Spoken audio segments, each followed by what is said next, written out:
Hey, RetconRaider here, and welcome back to Pathfinder, Lord of Nothing. As today, the dragon may be dead, the way may be clear, but we're still switching focus for just a little longer. For it turns out that we did indeed miss at least a couple of things. Case in point, turns out we can just teleport down to this bridge.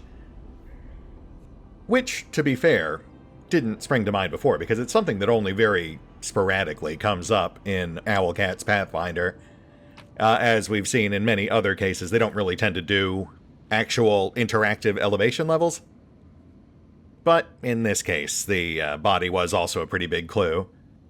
Though it also wouldn't be the first time we've seen a lootable object in an otherwise inaccessible location. Actually, can we keep this going? Can we teleport down again? I didn't think to try that. Let's see here.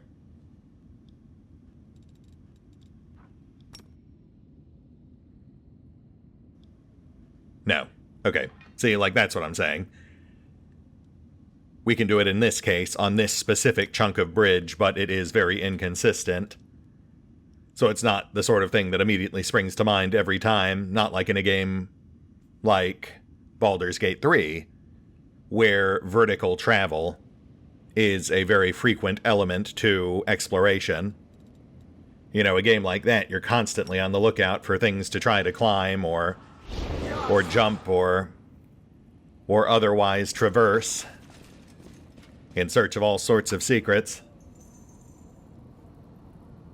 But they definitely got kind of tricky with it here, so that means we'll have to keep an eye out for other similarly traversable surfaces as we continue exploring. Though for the moment, once again, we are switching things up. Since it turns out that they actually got pretty tricky in other ways as well. And honestly, this one I probably would have missed, if not for the simple fact that they kind of gave it away with those map markers. Though I will also say, in coming back here, knowing that we probably had another hidden path, it still didn't work out quite the way I thought it would. Since the first thing I noticed in coming back was that every single side of this octagon had something attached to it, except for this side. So I was expecting that to somehow play into it. My first thought being that we had a fifth secret combo, using one lever from each of the 4 separate clusters. But no, turns out it was actually much simpler than that. Rather, there was simply a second combination for this cluster.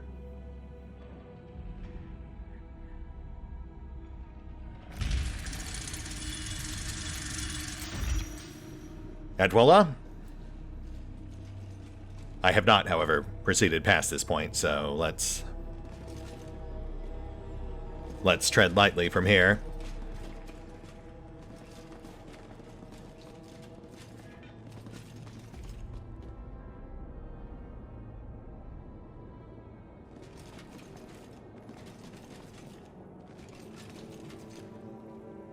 More cells. Feels like we're in the right place.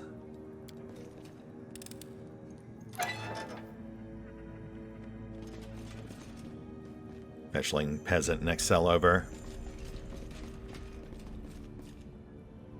Neutral mob. So let's be careful with errant clicks. And we can't interact with this one for some reason. Weird. Alright, fair enough. Aha! Here we go. Alright, let's see how bad this goes.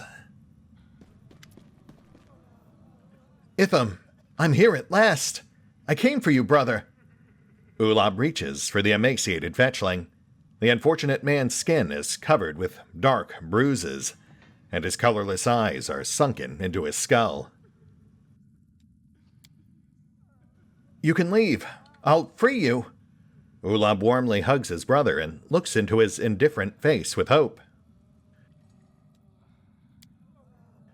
Sentry speaks in a whisper that only you can hear. Something's not right with him.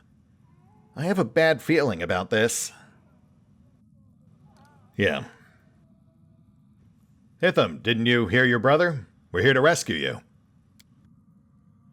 A soft smile blooms on the prisoner's face. Ulob, you always come when I think of you, little brother. What? Itham, we haven't seen each other for many months. I only just found you. He's out of his mind. Maybe someone else came to visit him? Zon Kuthan himself, perhaps. You're saying your brother has come to you before? Itham touches his brother's cheek with a cracked palm. Do you remember how we played ball yesterday? You were so happy. Mom baked our favorite pie. Please, snap out of it. Mom's been gone for a long time, but I'm still here.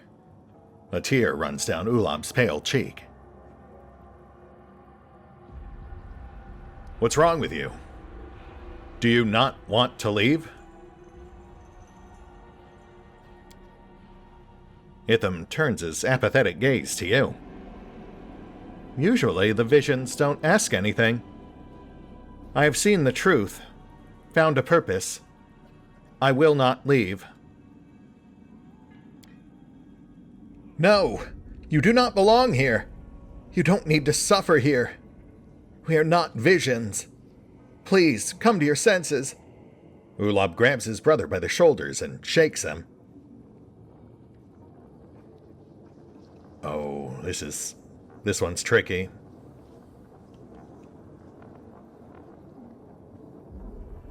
My gut instinct is to take him out anyway and hope for the best, but I don't like the way they phrased option 3. Expressly stressing that it's against his will, because that in turn reminds me that Grimm is lawful neutral. And while he did promise Ulob he would help him find his brother, I don't think that would extend to then forcibly pulling Itham out against his will. We reunited them, but from here it...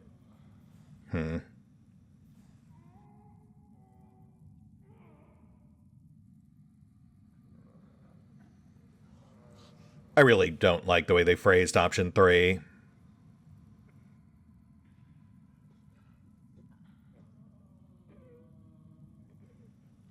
Alright. Your brother's made his choice, Itham. Unless you're proposing we take him by force. I think it's best we leave him be. Perhaps he'll have a change of heart once we've dealt with the local lord. What? No! I looked for him for so long. I cannot leave him here alone. You always leave. But then I see you again. Go. I will just wait for you to appear again, little brother. Itham squeezes Ulob's palm reassuringly.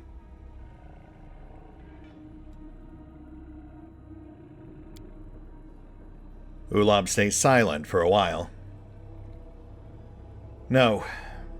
No matter what it costs me, I will never leave you.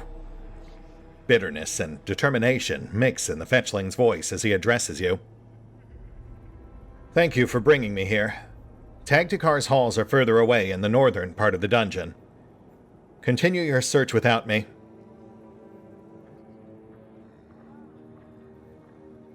You're sure about this?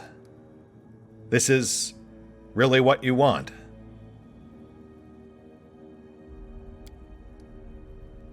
Yes. I found Itham. Continue your journey, and I will continue mine. Well, like I said, just sit tight. Things might change soon. If I had my way, I'd throw open every cell door and order the prisoners to run. But how many of them would be like this and never leave? Maybe one day I'll find a way to take him away. But not today. The hope in Ulab's voice sounds false. Very well. Farewell, Ulab. Stay strong. The fetchling gives you a curt nod. Yeah, I mean, that's a definite bummer. Oh, hey, level up. Nice. But I think it's probably about the best we could have hoped for in a place like this, even if we had freed them. You do not belong here. Be gone. Yeah. I mean, even if we had forced him out, I can't imagine things would have gotten any better afterwards. I mean, I'm trying to think if there's any sort of spell that would actually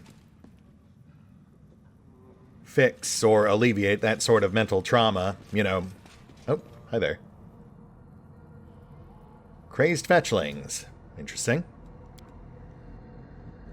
All facing something. Oh, right. Well, I wanted to see what they were all worshipping, but apparently it was just a statue, so...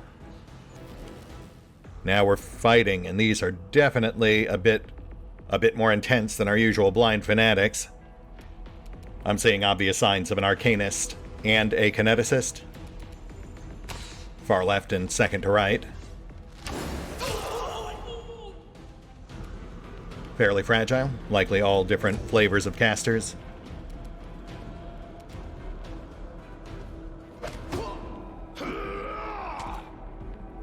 Wow, actually kind of hard to hit.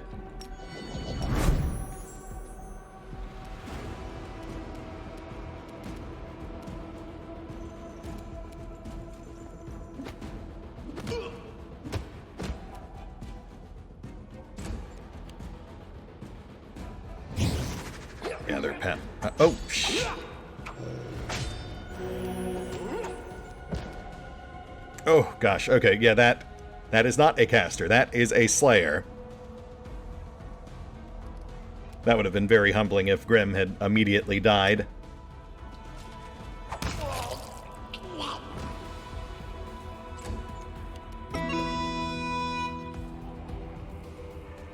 Yeah, see, that's them getting really tricksy again, but I think in a good way. They've got these five crazed fetchlings, essentially indistinguishable from each other, aside from positioning. So, short of looking at their actual character sheets, you wouldn't know what the abilities each of them bring to the table might be.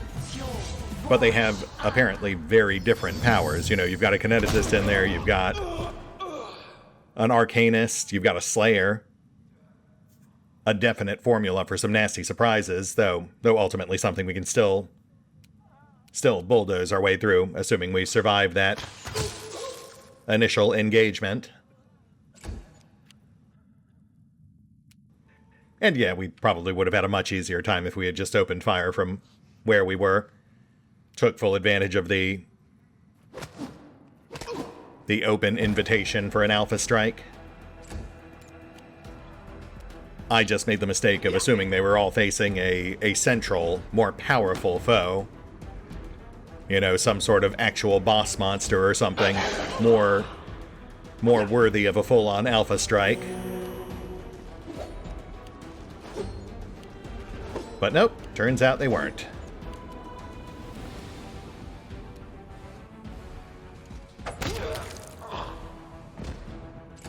I do actually appreciate that. That's the good kind of tricksy. Same with the switch puzzle, honestly. Like, I'm a little iffy on the bridge, since verticality is not an inherently large part of the Owlcat Pathfinder games. But hiding a second, more complicated combination behind the first on the switch puzzle, that was actually kind of ingenious, because it is, you know, generally speaking, a player's first impulse to assume they're done once they find that first solution. They're not, in most cases, going to keep poking at the switches, trying to see if they do anything else.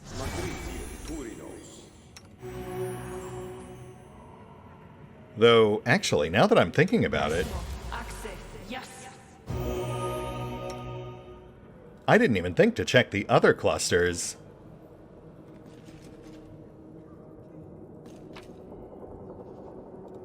Oh yeah, man.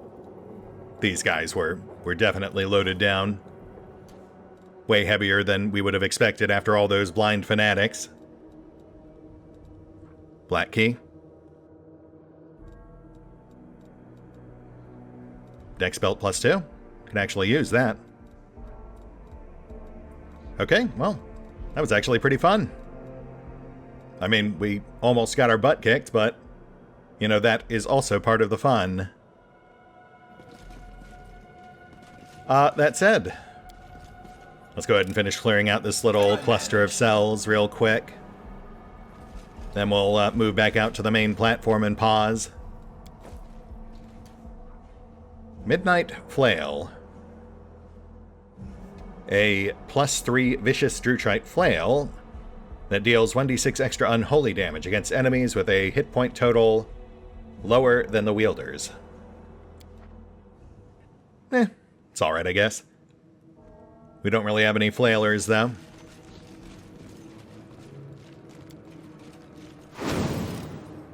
But yeah, we'll head back out to the main platform once we're done with this offshoot. So I can take a moment to figure out what we're doing with these level ups. And also putter with those switches a bit more. See what other secrets they might unlock.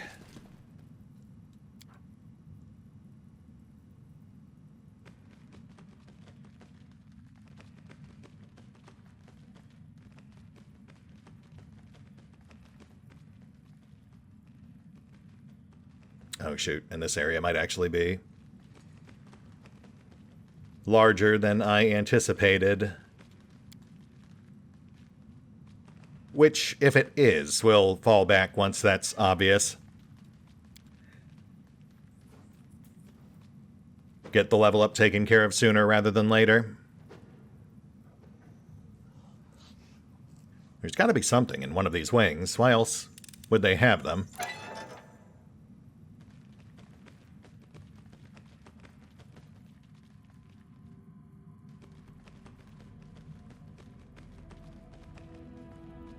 That cell seems pretty conspicuously placed. Can we teleport in there?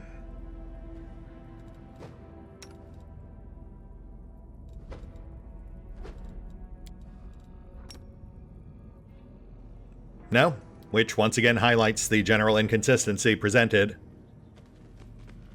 But, yeah, that's something else I should do while we're paused, is do a walkabout.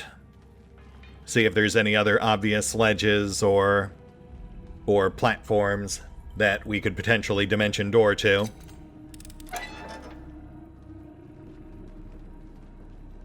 It actually does make me want to go back and play more Baldur's Gate 3. Exploring those maps was quite enjoyable. Same with Solasta. I do very much enjoy how they both integrated verticality so heavily into their environments. Huh. Okay. Various offshoot cells, but nothing actually in them. Slightly perplexing.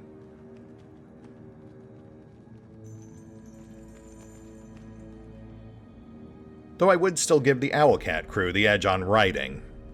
You know, narratively, I feel like Owlcat is the company I keep coming back to for intriguing stories. You know, maybe not Lord of Nothing. It does feel a bit rougher in spots. But the main campaigns, you know, those I get really invested in. Wow, okay, so no, it's just a dead end.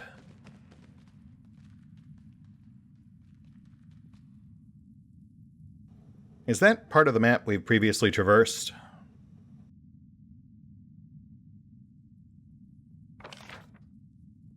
No, definitely not. Can we teleport down there? We cannot. Though it would probably help if I had actually checked within casting range.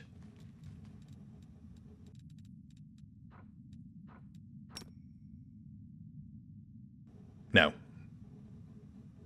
Yeah, that does look pretty far out. Interesting. It feels like there's something else going on there, but nothing is immediately jumping out at me. So perhaps I'll earmark that as well for further off-screen investigation. But for now, we'll fall back. Move back out to the platform, hit the pause button, get these levels sorted, work our leverage. In fact, the other levers might somehow tie into whatever's going on over here. So yeah, give me 1 sec. We'll be right back.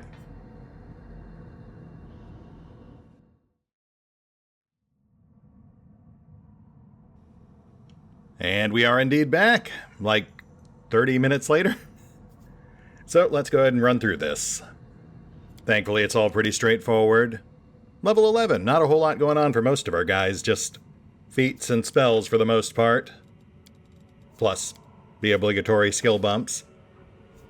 Though, speaking of feats, Grim will finally grab Fury's Fall. A fat +3 chance to trip, I believe? Yes, +3. We'll certainly take it. Then we've got Sentry, who once again gets a feat and a boatload of spells. For his feat, we've already got pretty much everything I really wanted him to have, so given that they're also tossing us a fair few evocation spells, I guess we'll go ahead and grab that. Spell Focus Evocation. That'll apply to at least 1 or 2 of the spells in his current repertoire. Cone of Cold, Icy Prison, Cold Ice Strike. Probably would have been slightly more useful if we had actually embraced the whole Cold Caster thing, as opposed to running off and doing our own Conjuration thing instead. But we are committed to Conjuration, and thus we continue down that route with Acid Arrow, Silver Darts, Acid Pit, and Hungry Pit. Most of which can be made selective, minus Acid Arrow, which is single target, so no big deal. Plus Break Enchantment, I guess, though that one's kind of weird. It's like a poor man's Greater Dispel, but I don't believe it's got an actual offensive use, and I don't think it's compatible with our current magic goggles, though I would have to double check that. After that, we've got Penta, who pulls a feat, spells, plus some other assorted bardic stuff. Skills are skills, no big deal.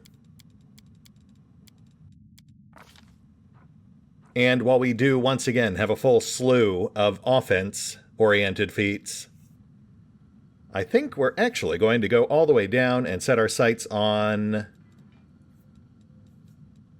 I'm not seeing it.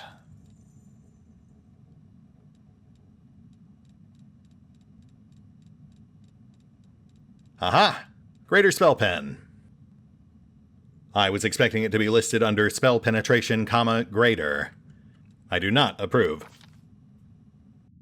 Then beyond that, we've got a couple of new spells. We're really not going to get much mileage from level 1 spells from Penta, but we'll grab Expeditious Retreat, why not?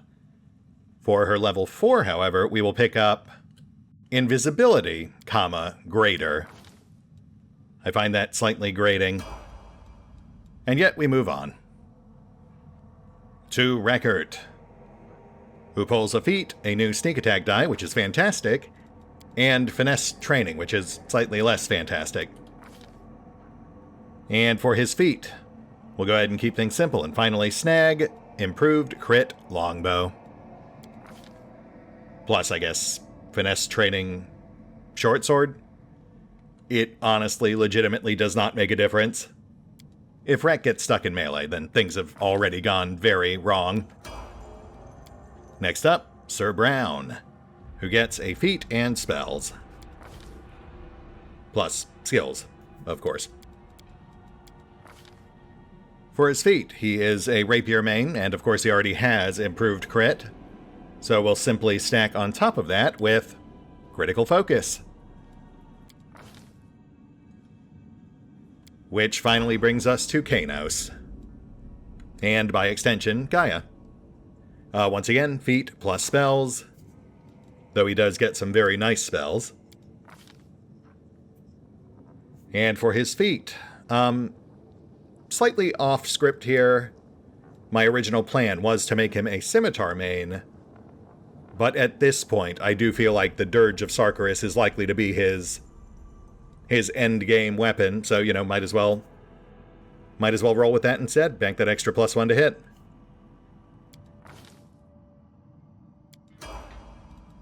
And then Gaia, who is a very good girl and also gets a feat. She will get improved crit bite. A slight but welcome bump. And that's it. I believe that is our final level up for this DLC. And as for switching things up, it does in fact turn out that every single cluster has an alternate solution. Though it is a mite bit perplexing, because in some cases, in 2 of the 3 cases here, it's actually still just a dead end, at least as far as I can tell. Yeah, see, like this is the alternate solution state for this cell block, but it just leads to a blank wall, and then likewise this one over here, which I believe is, this combo? Yes. Which again leads to a blank wall, though I do note now that it raised the whole block, so perhaps there's something further up. Maybe that opened another path from one of the other platforms. I'll have to look into that. This one, however, does actually lead somewhere.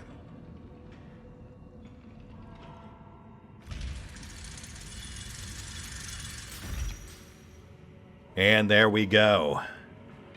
Once again, proceed with caution. I have not played beyond this point.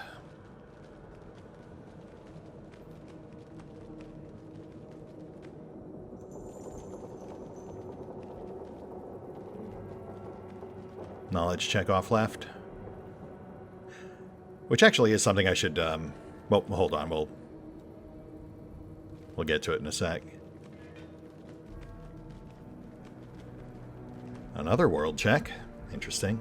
Oh, wait, is this... Hold on. Oh, okay. Right, I know exactly what this is. Also, yes, this is tagged to Car's trophy room. It says it right there. I was about to start speculating on that, since we see these objects all laid out on tables. But this descriptive text, it's actually kind of funny that they use the same exact text, because I actually have just recently been refreshing my memory on Vex and Company's playstyle, and one of the easiest boss fights for me to practice on is that one. The one whose brother I assume we're about to stumble across, which, you know, while I have tried to avoid spoilers, was kind of hard to not hear about. And, yes, right, thankfully, now what? I'm actually amazed no one else brought this up, but, Penta can actually just take 10 on skill checks, which, from what we're seeing here, would be sufficient to pass every check in this room. That does make me feel very silly about failing some of the earlier checks that we could have just likewise auto-passed instead of rolling on. Though I will say real quick, just in my defense, this is another case of, like, the inconsistency between tabletop and CRPG. Normally, taking 10 is a standard tabletop mechanic, but in the CRPG it is specifically class-gated. The parchment beside the pair of severed hands reads, "How many spells will you cast now?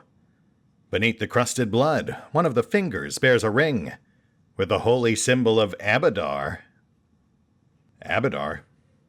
Interesting. I report a success. The huge Nalfeshni demon heart, eerily similar to a human's, oozes a dark, viscous liquid. Next to the massive shackles lies a parchment covered in thick, black dust. These manacles bound the most valuable of prisoners.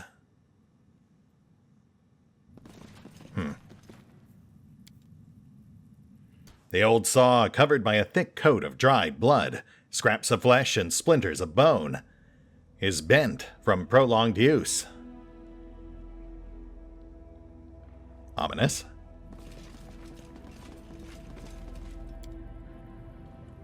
The symbol of the goddess, Shaylin, is barely visible on the shield's battered surface, the kind of shield usually used by her paladins.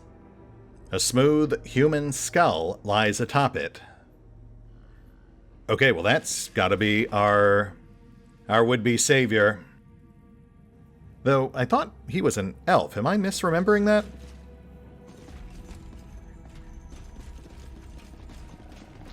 And I guess that's it.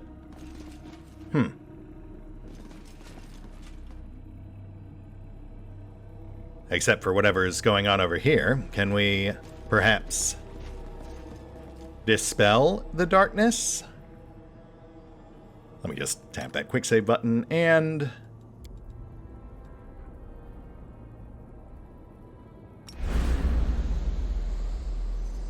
I'm gonna say that's a no. Okay, fair enough. Felt like that was the pretty obvious solution, but what about... What else have we got?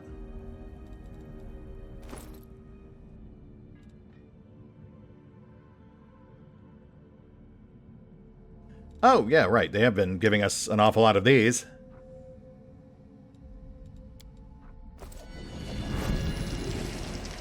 And there we go. Black Mirror. Yeah, I guess even Demon Lords have to Netflix and chill.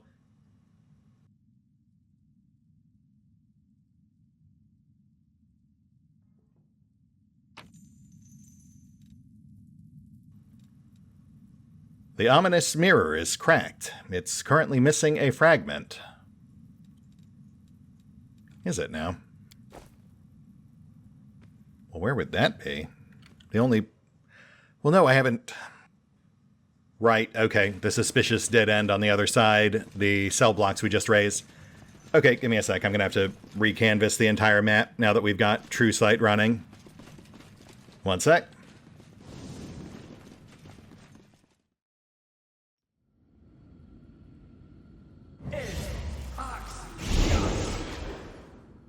And we are back. Full disclosure, I spent like 20 minutes poking around the other area. But nothing. Nothing on the balcony, nothing on the raised cells. However, when I came back out here to double check the bridge area, where we found that other corpse, I pretty much immediately stumbled across this. We've got two fairly conspicuous platforms, or cages rather, suspended just off left of the pane door, which are clearly traversable when you see them. However, they did, again, get pretty tricky with it because the actual item itself was tucked way in back, outside of immediate visual range. It was only visible once we teleported out to the first cage. So it really was kind of a leap of faith. And, 4 full dimension doors just to get out there and back. But we got it. We got our black mirror fragment. Oh, and I will say I also did quick load back in on that save I set before we first messed with the mirror. Just so we wouldn't completely squander that true sight we had running. We have another scroll, but I figure it doesn't hurt to save it. Since, let's be honest, I can't imagine we're going to beat this, this Playful Darkness 2.0 on our first try. This is largely just an exploratory run, before we inevitably have to go back and fully rest and refresh, and get ourselves properly buffed to make a more serious attempt.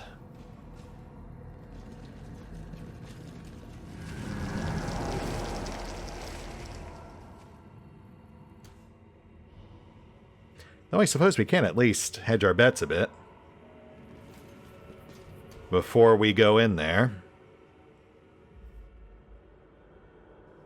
Let's see what we've still got on tap.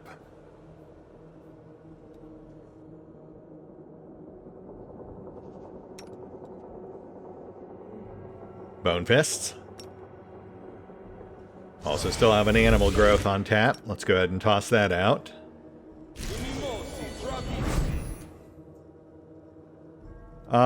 It did mention Unnatural Cold. So let's toss out a Mass Protect from Cold. With 2 more on tap if they toss any other obvious elements at us. Time to act. And haste. Oh, shoot. Penta's actually out. Okay.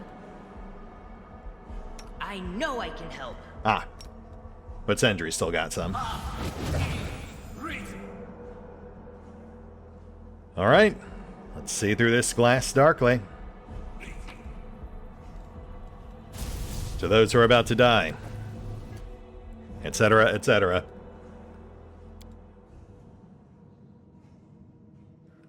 Yeah, with Vex, the trick with this one was, Greater Dispel to strip all the buffs, but unfortunately that is not an option for our current crew.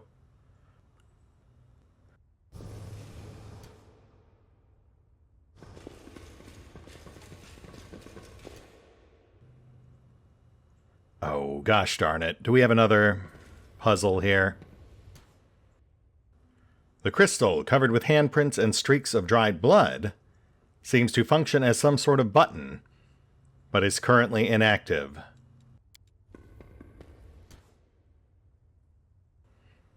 The impenetrable darkness of the void awakens a primal fear in your heart.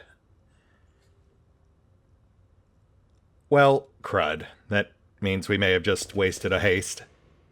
If we need to figure this out first.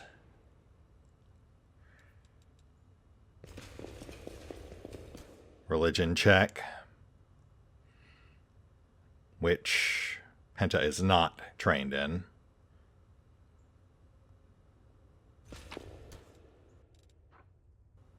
Minor Night Glass. Magic. Hand Mirror, personal range. 3 charges. Whenever the owner of this mirror summons a creature, that creature gains the Shadow template. Additionally, 3 times per day, the mirror can be used to infuse a summoned creature with the energies of the Shadow plane. This grants the summoned creature spell resistance, immunity to cold, fast healing, total concealment, blinding savagery, shadow bite, evasion, and ghost touch weapons. My goodness, that is actually fantastic. Okay, so even if we can't beat this guy, we at least got something. That's nice. Though a bit of a shame we're getting it so late in the DLC. We'll try to get some use from it. And then, as for this, that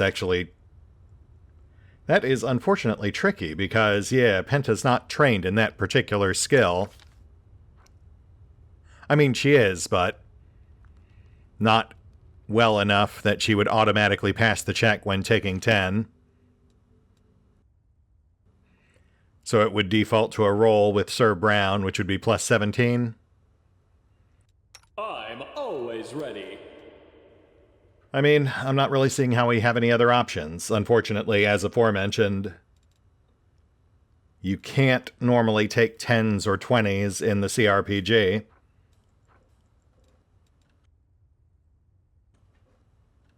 So, fingers crossed.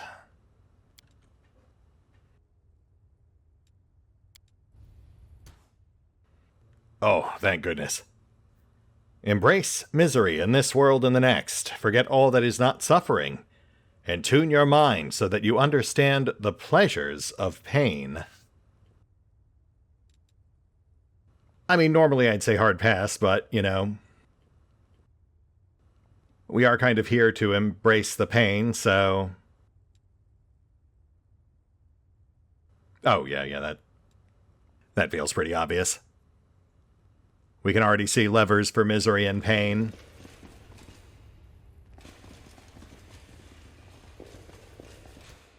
And there's our suffering, so... misery, suffering, and pain. Try to make this quick so we still have some haste going.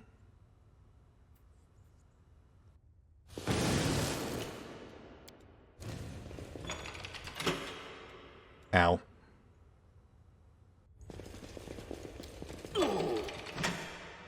Ow. Yeah, we're going to want to top off before we actually hit that button. Alright, let's get our guides reset here.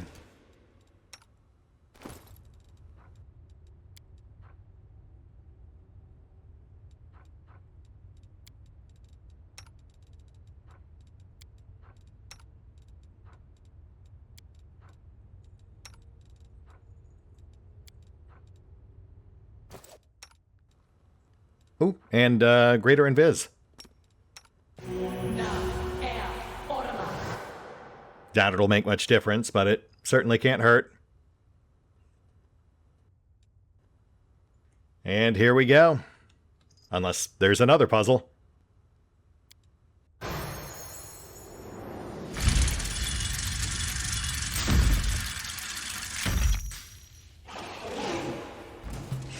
Nope, we are on.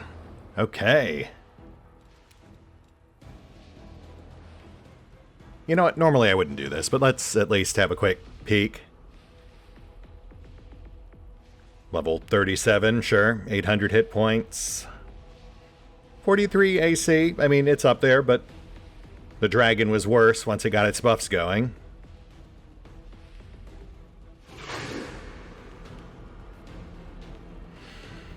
Alright, okay. Let's see how this goes.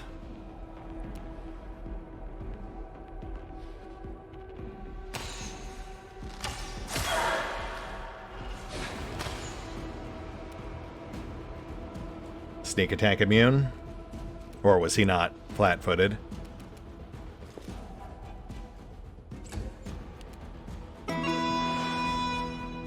Music up. Resistant to cold and fire, it said, but not sonic.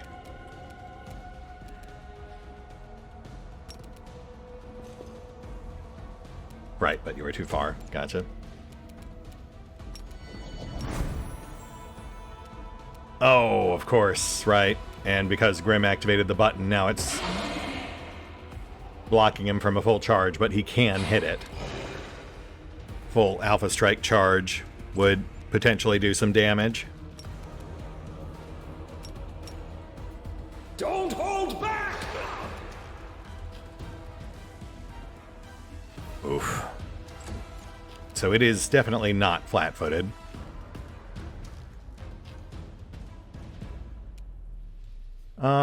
What about... Wait, where is it?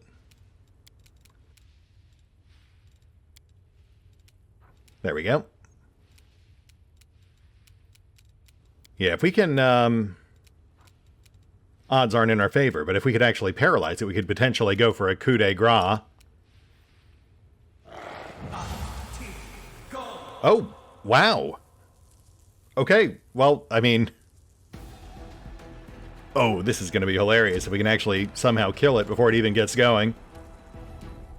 Yeah, it's still stuck. Oh man, this is actually fantastic.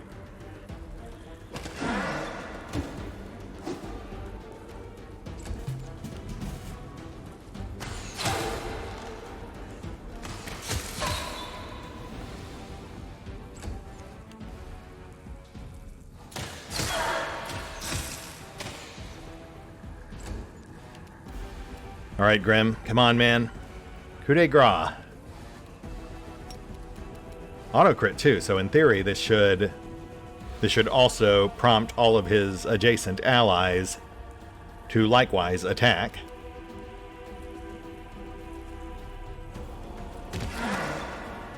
Yes. Which knocks it down to about 2/3.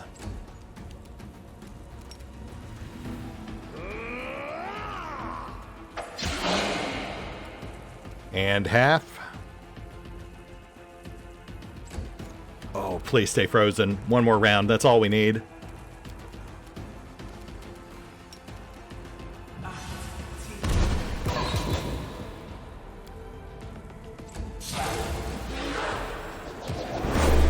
Oh no! Boo!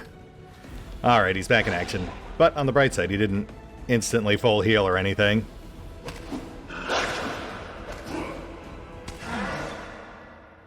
Though he is definitely a much tougher target now.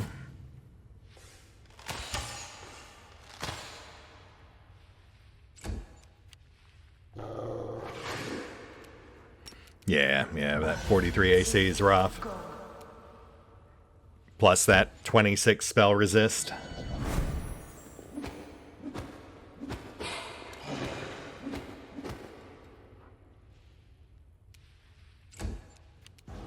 Okay, you know what? Let's go for another Icy Prison.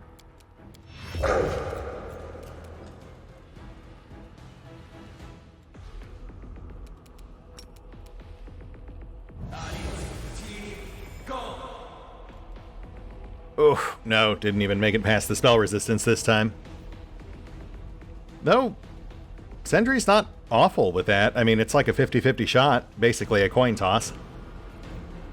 Though then it would also have to overcome his reflex, which I think it said was plus 21. Alright, that's fine. This is now officially a learning experience. Strike!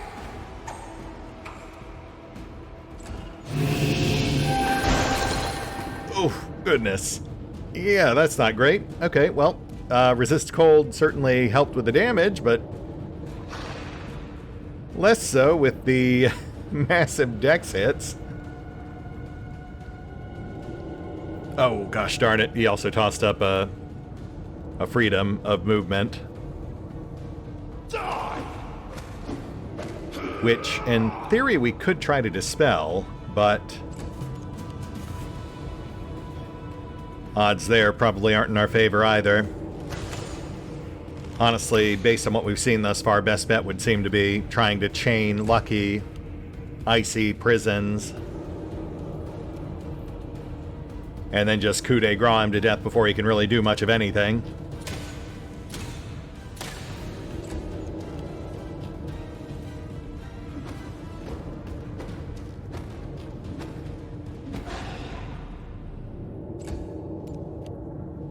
Yeah, we're just sucking wind at this point.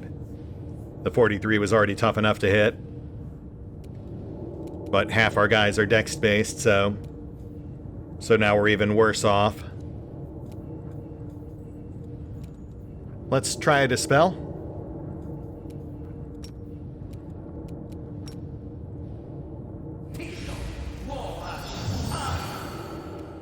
Okay, that worked. Which prevents further dex damage.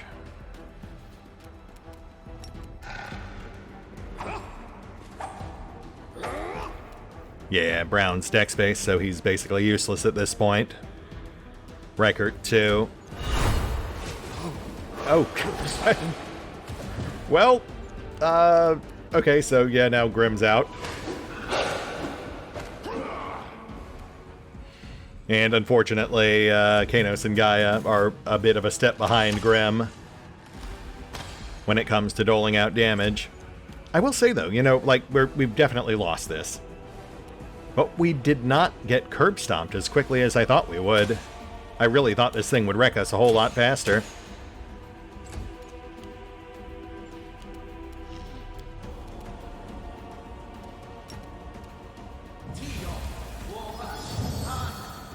Oh, and look at that. DC's not insurmountable. I mean, it's up there. We'd have to roll a 14 or higher, but it's not beyond the realms of possibility.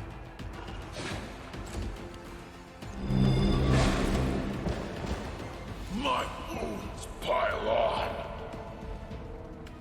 I do think I see how we could actually do this. I mean, it would be very RNG dependent, but yeah, I mean, it really just comes down to having to kind of cheese him on round 1 or 2. before he really builds up momentum, you know, much like the shadow dragon we killed last time round. But I think it's doable.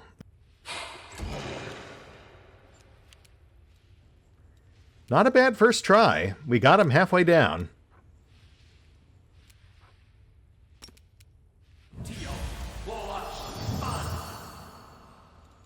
He actually doesn't have that many buffs on either. I mean, freedom of movement is far enough down that it would take multiple casts to get to it. Unless we used Break Enchantment. But that wouldn't benefit from the goggles.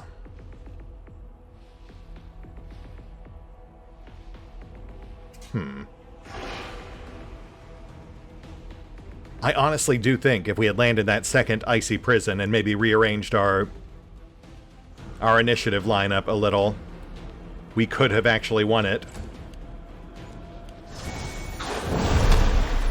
Oof, finger of death. Nasty.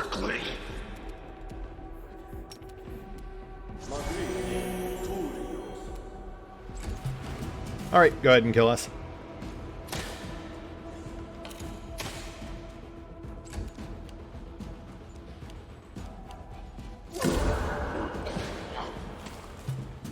Oh, okay. Thought we'd have to wait for him to knock everyone down, but I guess Record died so catastrophically. The game figured we were just done. Which, you know, fair enough. Yeah, okay. You know, that was interesting. He definitely stomped us. But as I said, I do see potential approaches there. Though it may take some doing to actually get the RNG to cooperate. That said, we'll hit the pause button for now. I'll do the usual off-screen bookkeeping, reevaluate our assets. We definitely missed a few things there that might have come in handy for that fight, like Crusader's Edge. And we will pick up here next time, as we once again attack the darkness. We may not have put him down, but we did glean some very valuable insight, and I look forward to putting that to good use. See you then.